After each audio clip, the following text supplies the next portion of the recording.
It's a nighttime video again. This morning coffee with Tina might have to turn in the cocktail hour at the rate I'm going. So I have a little treat for you tonight. David ran the laser cutter machiney thing today and videotaped a segment for you. So you get to see the thing in action. What he produced, I will pan this little phone down, my phone and my camera down. I'll show you what we produced because we're getting ready for next Saturday for Lace Day. You might want to go. Or the Lace ladies may want to start watching these. I will, oh, and I don't think I put that information in the discussion underneath here, so I'll make sure and do that tonight. All right, I'm going to scan it over to you, and then I'll do a little talk through and explain how the machine works. All righty. These are the piles and piles. So it's one sheet each of red. Let's see. Let me get this in for you. We got some more, what do they call it again? They call it, I can't remember what the word's called. There's a term for this whole, weeding. They call it weeding, I think, to take the paper backing off. But we have red tatting shuttles. We have lavender tatting shuttles that I showed you yesterday. They're showing up better tonight. We have dark purple bobbins. Hopefully they'll work. It'll be interesting to see if they work. And then we have, which are kind of my favorite, fluorescent orange red bobbins. There's the right side. Oh no, those are the right side up. It just reverses it. There we go. Yeah, fluorescent orange bobbins. And then David is making like a support out of this fluorescent green for the machine itself because stuff moves around. But I really like this color, so I want to make something out of this. The only downside thus far to the machine is when you're laser cutting plastic, it's super stinky. And you will not get the smell-o-vision in order to get that experience. But we've now had to, when he does a whole sheet of a whole bunch of things, the exhaust out the window just isn't enough. So he's had to open the front garage door as well and shut the door between the house and the garage because the smell, especially when I've got a little case of a cold. I was super worried today that it was COVID, but I've got, just so you know, if you've never heard this anywhere else, they have at-home tests you can go get now. So no more, oh my gosh, I have to make an appointment, but it's too much work, or I have to wait till tomorrow, or I have to wait 3-4 days. You can go to Walgreens, and for $22, you get 2 tests. And no, they are not as accurate as the drive-up one, but at least they can give you an idea whether you should go to the effort to go to the drive-up one because it's a higher false negative. No.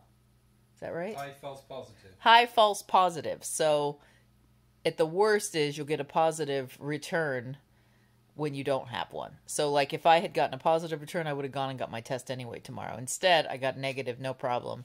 And I'm fine with that.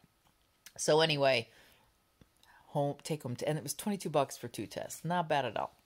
All right, at the tail end of this video, I'm just going to run the machine and maybe talk over it and explain what's happening just a little bit. But I will see you tomorrow. Yeah, I'm here tomorrow. Hopefully I'll feel better and I'll have something fun to do. I know I've got seeds to plant in the garden, but our weather is turning, so it might be blustery tomorrow. As I understand it, we have a storm coming. After the video, I'll see you, or I'll just say goodbye on the video.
All right, at the very end, so I ran the video at 400 times the speed.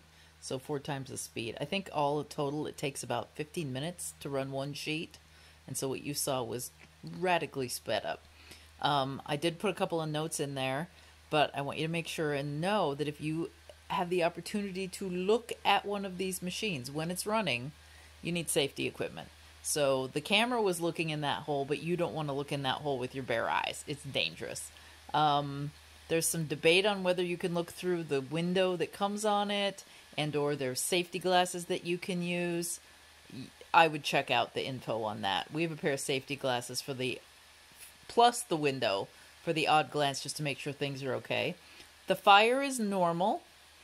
Not too much fire though. There was a little bit of fire. I guess you can hear it when it starts crackling, and that's your clue to like turn off the computer and get in there and get that saved. We've had a little bit of loss. And we lost one bobbin to fire on this video, so you may be able to figure out which one that is. The tube looks like it's catching on fire, and I just want to let you know that's a silicone tube, and it's safe. It's fire resistant, so apparently that's fine. And then at the very end, what you see is David going in and picking the little pieces of bobbins up that had been cut.